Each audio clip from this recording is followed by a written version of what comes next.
আসসালামু আলাইকুম বন্ধুরা, আশা করি ভালো আছেন।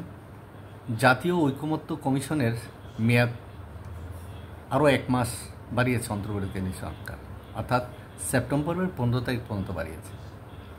আপনারা জানেন যে এই জাতীয় ঐকমত্য কমিশন প্রায় 2 মাস তারা বিভিন্ন রাজনৈতিক দলগুলোর সাথে কথা বলেছে, 23টি তারা সভা করেছে এবং অনেকগুলো সংস্কারের মধ্যে জিস্ট করে সারসংক্ষেপ করে 20টি গুরুত্বপূর্ণ বিষয়কে সংস্কারের মধ্যে এনেছিল।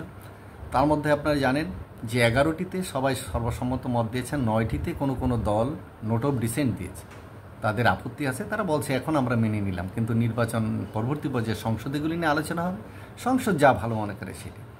কিন্তু এটা নিয়ে খুব ব্যাপক সমালোচনা দেশের ভিতরে রয়েছে। যারা গণতান্ত্রিক শাসন ব্যবস্থা চায়, স্বৈরতন্ত্রের ফিরে না আসুক এটা চায়, নতুন বন্দোবস্ত চায়, তাদের বলছে যে 9টি যে পয়েন্ট আছে, 9টি পয়েন্টে কেন সবাই সর্বসম্মত হতে পারলো না, এটা হওয়া উচিত। এবং এটা নিয়ে অনেক সময় দেখা যাচ্ছে যে বিএনপির উপরই চাপটা বেশি আসছে, তাদের নোট অফ ডিসেন্টই বেশি।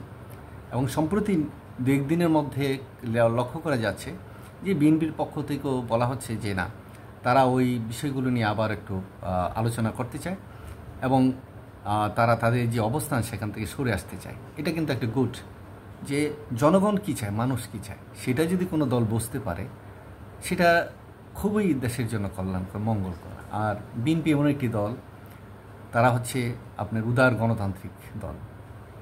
প্রেসিডেন্ট জিয়াউর রহমান এদেশে একজন প্রকৃতি দেশপ্রেমিক এবং সাহসী, সৎ, সজ্জন, নিরহংকারী, এবং তিনি কখনই আত্মীয় স্বজনকে কোনো রকমের সুবিধা যখন তিনি রাষ্ট্রপতি ছিলেন তখন তিনি দেননি।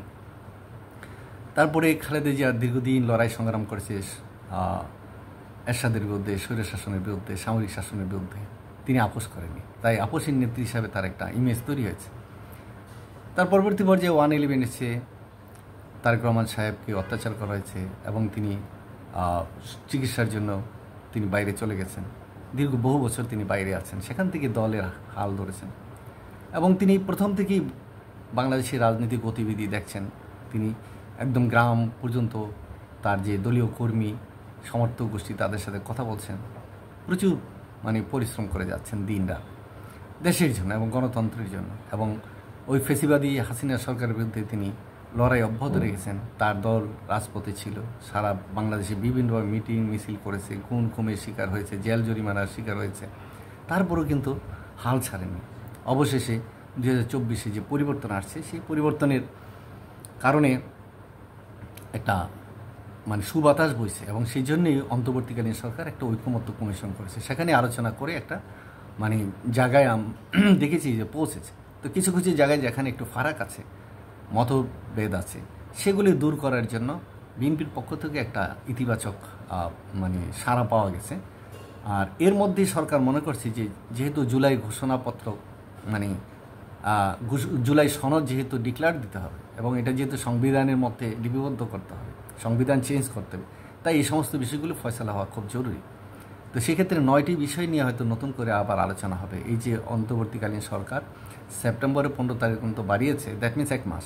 এই 1 মাসের মধ্যে রাজনীতিবিদদের সাথে সবার সাথে কথা বলে যদি একটি জায়গায়, অর্থাৎ এই 20টি বিষয়ে যদি সবাই সর্বসম্মতভাবে একমত হতে পারে এবং এর বাস্তবায়ন কীভাবে হবে সেই ব্যাপারে যদি একটা ঐকমত্য আসতে পারে, তাহলে মনে হয় যে বাংলাদেশের জন্য অনেক অনেক শুভ সংবাদ এবং বাংলাদেশের মানুষও রাজনৈতিক দলগুলো ধন্যবাদ দেবে যে না, এতদিন পরে সবার মধ্যে একটা বোধোদয় ঘটেছে, না দেশ হইল সবার আগে। তারপর ধন্যবাদ বন্ধুরা, ভালো থাকবে।